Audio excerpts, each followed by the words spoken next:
Hello and welcome to the Rockets Mock Offseason. My name is Varun Shankar. I'm the Rockets reporter for the Houston Chronicle. Pretty simple exercise here today. What are the Rockets going to do this offseason? Here's what they have to figure out. Tari Eason is a restricted free agent. Amen Thompson needs a contract extension, potentially. Dorian Finney-Smith and Clint Capella are probably on not great contracts that the Rockets might need to move off of. Fred VanVleet has a player option. J.D. Davison has a team option. There's 4 unrestricted free agents that we have to make decisions on, and there are 2 draft picks, numbers 39 and 53 for the Rockets to do. Big picture. This is what I would do if I ran the Rockets, but I'm also trying to be realistic. These are moves I could see Rafael Stone, the general manager, and Ime Udoka, the head coach, making. I'm not expecting any kind of major roster overhaul this offseason for the Rockets, but I'm not 100% on that. I will say that, Rafael Stone has been, in his messaging at the end of season press conference, he's been pretty consistent about we're not definitely going to make a move, but we're not also definitely not going to make a move. He has to see what the market looks like this offseason. And, if you find yourself in a situation where you have an opportunity to pick up a really impactful player for a really solid deal, you might make a pretty ambitious move. It's not entirely dissimilar to what they did with the Kevin Durant move last year, where they waited until the price for Durant dropped until it was really manageable and then pulled the trigger on acquiring the star. Right now, I'm not in a position where I think that deal is going to happen, and it's hard to see what a trade that could blow away the Rockets looks like right now. I'm going to give this core one more year, and my goal in this exercise is to give them a more optimal team circumstance to work inside. What does that mean? The Rockets need shooting. They also need some more ball handling. They need more perimeter-oriented skills to allow their best players, Alperen Sengun and Amen Thompson, excluding Kevin Durant, it's their best young players, I should say, their best young players to operate inside. Let's start with Tari Eason's restricted free agency. So, if Tari Eason was an unrestricted free agent, he would get around the mid-level exception, which is about 15 or so million. He would probably get like 17, 18 million is my guess, after talking to a few people around the league. But he's not an unrestricted free agent. He's restricted, which means the Rockets can match an offer. A team that offers Eason a offer sheet, basically a deal that the Rockets then have the opportunity to match, ties up the cap space that they have to offer Eason for up to 60 hours while the Rockets make the decision, hey, do we want to match or not? This basically means that these teams that offer Eason could be stuck, essentially, and see free agency pass them by as players come off the board and join other teams, and their cap space is tied up for a player that they might not even get because the Rockets can just match the deal. So what does that mean? It means that a team that offers Eason a contract has to give him one they don't think the Rockets will match. So him getting the MLE, that's likely not going to be the contract that he gets in free agency, just because the Rockets are just going to match that deal most likely. And so if you're another team who needs to get him, you probably need to overpay Tari a little bit to make sure that the Rockets don't pay him. Now, there is a chance that his market just doesn't materialize. I'd be really surprised if that doesn't happen. There are a couple teams who will have cap space. There's some couple teams that have been rumored to have interest in Eason. He has a really covetable skill set, and so even if you're paying a few more million per year than you would ideally, I think that he's going to have a lot of interest this offseason. You always overpay a little bit in free agency. We're paying a premium. So my initial offer to Eason, as we try and say, hey, let's not go into this restricted free agency route. Let's just get this done now. I'm going to give him 5 years for $18 million with a player option in year 5. He's going to say no to that. He's going to say, I think that I have a better market in free agency. I think I can get a better offer if I test the market. I'm going to say, hey, go ahead. We'll see what happens. Now, while we wait to see what happens with Tari, let's go recap what resources the Rockets have available this offseason. They are currently above the salary cap, but under the tax, meaning that they're under the tax by about $13 million, and under the NBA's first apron by about $21.4 million. If the Rockets stay under the first apron, they have access to the full mid-level exception and the biannual exception. That's about $15 and $5.4 million in salary. These are contracts you can offer players that you can do even if you're above the salary cap, but you can't go above that number, and you have to be under the first apron to use it. If the Rockets go over the first apron, they lose the biannual exception, and the MLE drops to the taxpayer bid level, which is only like $6 million or so. So you can see there's like a pretty big gap in terms of what you could do based on whether you're above or below the first apron. In addition, the Rockets can also get hard capped at the first apron, meaning that they cannot surpass that number if they acquire more salary than they send out in a trade. So what that means is, let's use Dorian Finney-Smith as an example because we're going to talk about a trade with him in a minute. If they trade Dorian Finney-Smith, who has a $13 million salary for this upcoming season, and they bring back a player who makes more than Dorian, they get hard capped at the first apron right then and there, and they cannot spend a cent over it. This is important because it means it limits the kinds of trades the Rockets can do, especially before they have a resolution with Tari. Let's say that they stay at about $21.4 million under the first apron right now, but they make a trade that hard caps them there. If I'm another team, I'm gonna give Tari Eason an offer sheet at about $22 million because now I'm like, hey, the Rockets can't match it. What are they gonna do, right? So they don't want to. Houston does not want to lock itself into that kind of position, and so because of that, they got to be careful about not hard capping themselves in that way.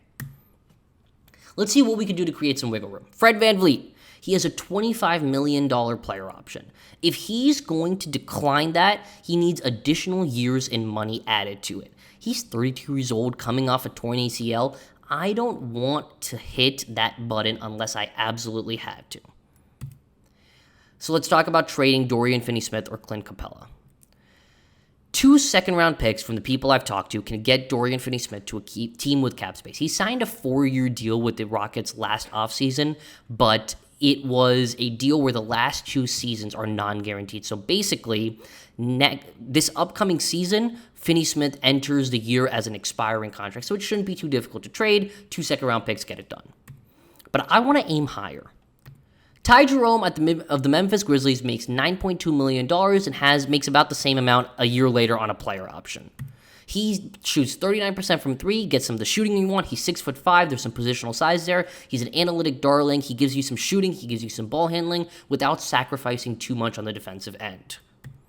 Based on some conversations I've had, I think that a lightly protected first-round pick gets it done. And I also want to add Clint Capella, who makes $7 million this year and about $7 million next year, into the deal.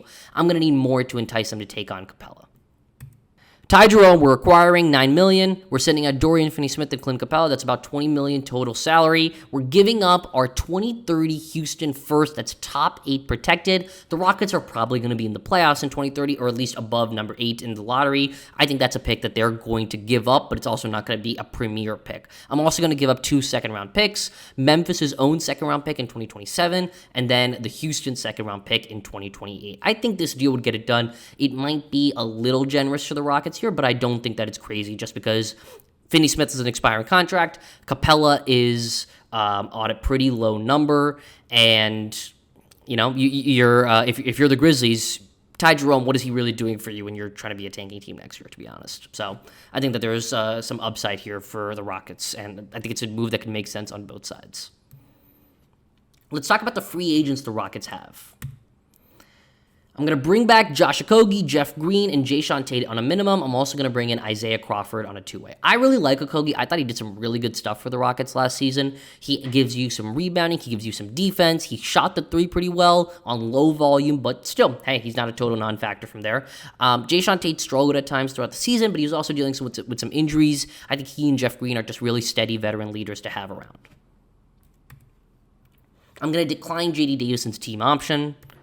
And then I'm going to say that Tari Eason comes back to me and says, hey, I got 5 years for $100 million total, so $20 million a year. I got that offer sheet, and I have a player option that last year. I'm going to match that. For me, $22 million, which I think Eason could very much get, that would probably be the most I'd be willing to give him in a contract. The forward group in free agency is pretty weak, so I'm willing to pay a little bit more than I would otherwise. I'm also going to let Aaron Holiday walk. So you're going to see here that we have still 3 more roster spots to fill, and we don't have a lot of room under the apron to do so. We're about $4.5 million. You could see from the Okogie deal that even a minimum contract now gets you to about $3.5 million. You're really going to struggle to stay under that first apron and retain that full mid-level exception. So that brings us to the question. Do you ask Fred VanVleet to decline his player option and extend him for more years and more years and more money in total, but less money per year? To get VanVleet to decline, you need to give him about 3 years at about $50 million total, with the last year being a player option. You could structure it something like $14 million the first year to make it easier for you in that first year, and then $18 million. I'm going to be honest. That's too much risk for me. I want to see what Fred looks like coming off the injury. I think he's a really important player, but I also don't know that I'd be willing to pay him $18 million for the 2 years, his age 33 and 34 seasons. If the Rockets did choose to go that route because they wanted to retain their full mid-level exception and stay under the first apron, I would have pursued DeAnthony Melton in free agency. I think Melton, who's got like a player option for $4 million that he's probably going to decline. Melton is a really good bounce-back candidate. I think for like $8 to $10 million, he could be a real steal from some people told me. He shot the three poorly this past season, but he's been good previously throughout his career. He is someone who has positional size because he's 6'2", but has a really long wingspan. So I think you could play him at the 2 or even the 3 if you really had some size around him. He can put the ball on the floor. He's a really good defender. I think he's someone who, again, we're going to look back on a year and say, man, how did Team X get him for that much? But the Rockets aren't going to be able to get him because I'm not personally willing in this exercise to go with the 2 extra years on Fred for right now. All right, minimum signings. Landry Shamet is 29 years old, and he shoots 39.2% from 3 over last season on 5 attempts. He's a career 38.6% shooter. He is a perfect bench wing to have on the roster. Marvin Bagley III, great locker room guy, decent rim protector. He's a lob threat and a good rebounder. He's basically going to fill in for that third center spot behind Alfred Sengun and Steven Adams. And then finally, I'm going to sign Tim Hardaway Jr. for him. Another really good shooter. He is a bad defender, but I'm willing to live with it. I wanted to show the data baller pages for these guys. You can see Jerome here. These are over the last 2 seasons. He didn't play much this last year because of injury, but you can see that he's just like an analytic darling. The shooting is great. The spacing is great. I think that his defense is good. I don't think it's like a huge problem. He's 6'5", he's got size, he's got some length. I think he's a good passer too, so I think there's a lot of good stuff to like with Ty Jerome. Now, if we look at the shooters, you got Landry Shamet, who, basically a neutral player when you look at Darko. Shot the 3 really well, spaces the floor really well. He's a perfectly fine defender over the last 2 seasons. You got Tim Hardaway Jr., who, again, shot the 3 ridiculously. He's a real, he's a problem on defense in a bad way, but I think he's that's something you can deal with. And if you're playing him spot minutes every single game, and if he's not relied on for, more than 15 minutes or so, I think that's fine. Marvin Bagley III, his rim defense is actually pretty good for someone who's a little undersized for a center. And I also think his 3-point shot on really low volume is pretty solid. So I think he's someone who can really slide in and play alongside Sengun. He can anchor a third unit alone if you want to rest Steven Adams some nights. So I think there's some good stuff there. All right, some questions from the chat. Shamet's lack of volume makes him hard to analyze. Any numbers on how many of his shots are wide open? That's a great question. Let's find out. Landry Shamet, NBA.com. I think I can, tracking, shot dashboard. Closest defender, all right. You could see that a good chunk of his threes, is this the playoffs only? Whoops. Let's go regular season. Let's go total. All right. Closest defender on shots that are greater than 10 feet from the basket. Let's do this. 4 to 6 feet, open shots. You can see most of his shots come when he's open or wide open, and he shoots really well, especially on those wide open looks. It's not like an ideal shooter, but especially if you're going to have him just spacing the corner and, Sengun is on the short roll. He's got shooters. Now you're kicking out to Landry Shamet or Tim Hardaway Jr. instead of Tari Eason or, Jayshawn Tate at times. I think that's going to be a real advantage for the Rockets. I think that you look at the Rockets, they need guys who just knock down open shots at a super high clip. Even if there are easy looks, there were easy looks that the Rockets were creating last season. They just weren't making enough of them. I also think that because they played a few players who were not, you weren't too worried about them 3. You weren't worried about Tari Eason from 3 late in the season, and you saw the effects of that in the Lakers series with the aggressive double teams Los Angeles sent. They were able to send those double teams because they weren't too worried about, we can go, hey, the Rockets can make some really nice passes, they can really break this double team apart, but it's going to end in a Tari Eason 3, and the Lakers were like, we're fine. We're going to live with that. Even if he makes them, we'll live with that more often than not. So those are the 3 signings that we're going with on the minimum. Now let's get to the Amen Thompson extension, which is one of the more fascinating decisions the Rockets will have to make this offseason. I don't expect Amen to get a full 25% max. It's not inconceivable that he could get one for me. I think you could see a deal where he gets the 25% max with a escalator up to 30% if he makes an All-NBA team. But you look at the Rockets, and they've done a really good job so far under Rafael Stone negotiating their initial contract extensions, the rookie scale contract extensions with their young players. You look at Şengün, his contract only makes up about 21% of the cap each year. That's well below the max, and it's a really, really, that's a contract. I was talking to someone at the Combine, and I asked them, hey, what do you think of, I told them what Şengün's contract was, and they were like, whoa, that is a steal. So you can see that the Rockets have done well in those negotiations. I'm going to say that Amen gets a slight jump from what Şengün got. I'm going to say he gets 22% over the next 5 years with the player option at the end. That gets you to about 5 years, $210 million. If he hits his ceiling, I'm really high on Amen. I think that his package of athleticism and tools are really rare, and he can do so many different things on the floor, play on the ball, off the ball, rebound, defend. Shooting is obviously a question, but you can see that he's a consistently positive player even without that jump shot. If he even takes modest steps forward, this contract could look like a steal in a few years. All right, let's move to the draft. Let's move to the draft. All right. Pick number 39, I'm going to take Braden Smith, a guard from Purdue. He's a steady point guard with some shooting ability. He is really small and needs to improve on defense, but if I'm putting him on a two-way this season, I'm not too concerned about that. He's someone I think can move into a backup guard role sometime in the near future. Number 53, here is where I'm looking for my Steven Adams replacement. Even if the Rockets end up keeping Clint Capella, you can see here that after, not next season, but the season after that, both he and Steven Adams are going to be expiring contracts. And they're going to be, they're going to be 34 and 33 at that point. I don't know how much longer you want to commit to them. You need to start looking for their replacement. I was talking to someone at the Combine who told me that it would be really interesting if the Rockets could get a real lob threat in the draft.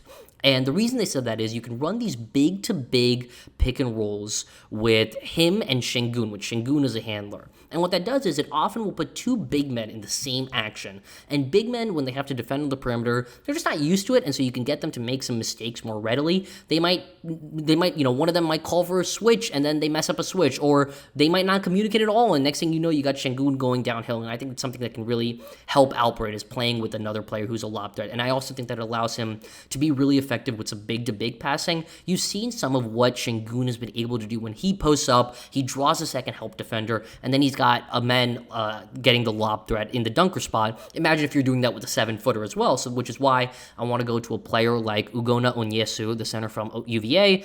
Lob threat, rebounder, shot blocker. He's 21, so he's a little bit older, could be close to ready in a couple years, and apparently he's got some potential room to grow as a shooter. All right, so after everything we've done, let's look at the rotational lineup configurations we have. You can see our starters, you can see the bench, you can see the depth. I think it gives you the optionality to go with a big lineup with Şengün, Adams, double big, or if you want the lob threat, you could put Bagley in there on some nights. I think Bagley is a better fit for a double big lineup with Şengün just because he's a little bit more mobile and he can switch onto the perimeter without as much concern as you would have with Capella. You can also play Fred, Reed, and Amen together because of Amen's size. You can even swap out Fred and Reed with Jerome. I do think the Rockets should probably go look for some guard help this offseason, if only because in the regular season, you're going to have a decent number of nights where I don't know if Fred's going to play the second half of back-to-backs next season. Same for Adams, right? Like, you need to find someone who can eat up the minutes that if they choose not to play, because, again, these are guys who are in their 30s coming off serious injuries. I think there's a really good chance that they come back and be relatively close to the level of player they were previously, but it's not a guarantee, and you need to give yourself that insurance option, and you need to give yourself the ability to rest them and really bring them along slowly so they're at their best when the playoffs come around. You look at the Rockets this regular season, Amen Thompson played the most minutes in the NBA, Kevin Durant played the second most minutes. You want to reduce those down. You want to have some more depth, and I think that these lineups give you that. You've got, if you're looking at this lineup, right, I've got 10 guys I feel confident playing in a playoff series, and I've got one or two more in Shamet and Tim Hardaway where I'm like, I feel okay putting them out there for a few minutes in a playoff series. So even if you sustain some injuries, you're going to have some bench depth, and you have the optionality to play different ways. You can go double big like I talked about, and you can also play a lineup with just 5 shooters out there. You could play Reed, Shamet, Hardaway, Durant, or Eason and Smith, one of them playing a small ball 5 role, and now you can just go super shooting if you need to. That's not a look I expect the Rockets to go go to too often, you're going to get shredded on defense most often, but it is an option if they want to play it. Overall thoughts. I got the Rockets more shooting, I got them more ball handling, and I didn't surrender too much in terms of assets as far as first-round picks or key players or defense. Retaining Eason to me was a key. If you look at the forward group at free agency, it kind of sucks, to be honest. Let's see. 2026 free agents. If I select for forwards, LeBron's not coming here. Chris Middleton is old. Kristaps Porzingis is more of a 5. Andrew Wiggins, he's going to pick up that player option. Tobias Harris is probably going to cost too much, and he's also a little bit older. John Collins is really good, but he's going to cost too much. Draymond Green is old, and he's probably, he's got a player option that he's probably going to pick up. He might pick that up. I don't know what that... Draymond can be weird sometimes. Jonathan Kuminga, I don't know what happens there. I also think Tari's probably a better player than him. Harrison Barnes is older. Rui Hachimura is probably the best option if the Rockets were to try a sign and trade with Tari. If they maybe wanted to do a swap with the Lakers, Tari for Rui, I wouldn't be upset with it. But I think I'd rather have Tari just because Rui's best skill is shooting, and it's a good skill to have. But if Tari's already at 35% from 3, if he can get a little bit better, you've got a really valuable player, and he does more for you, especially as a defender and rebounder, than I think Rui does. And you can go down this way. I mean, these are not exciting names. Kenrich Williams could be nice, but again, I think Tari's a better player, and I also think that OKC might just pick up his option. Simone Fontecchio is going to get too much money. Kelly Oubre, maybe, but he is not great. I like Kelly Oubre a lot, but I think Tari's a better player. Maxi Kleber's pretty done at this point. Dean Wade, whatever. Nicholas Batum's old. Yabu was played out of the Knicks rotation midway through the season. So you get my point. There are not a lot of great forward options available, so I'm willing to overpay a little bit more for Tari, and I think retaining him is a really big key. I do think Robert Williams would cost too much to get Tank Top Tiger. It's hard to say just because of his injury concerns, but I think it would probably be too much. I got off the Dorian Finney-Smith and Capella contracts without giving up any premier first-round assets. It might be a little bit harder for the Rockets to actually do so and get Jerome, but I think it's actually pretty possible. I don't think that's an outrageous deal. Ultimately, I have a roster now that enhances the skills of my best non-Durant players. Amen Thompson and Varun Shankar do their best work inside the paint. I don't want it clogged up for them. I can play the both of them together, even though they're non-shooters, as long as everyone else on the floor is a shooter. And they need that spacing around them, and I've given them players who give them that spacing. If they can't figure it out in the regular season and the playoffs this upcoming season, now I'm in a situation where I say, okay, I've done enough to enhance them and put them in the best position to succeed. They weren't able to. Now I'm going to look to more aggressive moves. But there's also an alternative where I say, man, these guys exploded, took a step forward because I put them in that optimal situation. And, we're in a totally different situation as a team now. One more critique of myself. I think I'm maybe a little bit small at forward, but I do think that Eason, Durant, Amen just being a skeleton key is so helpful in roster construction. You can put him at the 1, you can put him at the 4, and you're happy about it either way. So I think with him and Jabari, you're fine there. Okay, that's all I've got. I appreciate your guys' time. I will be posting this video to YouTube shortly, so really thank you for tuning in the last couple of days. It was really fun. I'm hoping to do more of these Switch streams over the offseason and beyond, so stay tuned. Thank you so much for tuning in.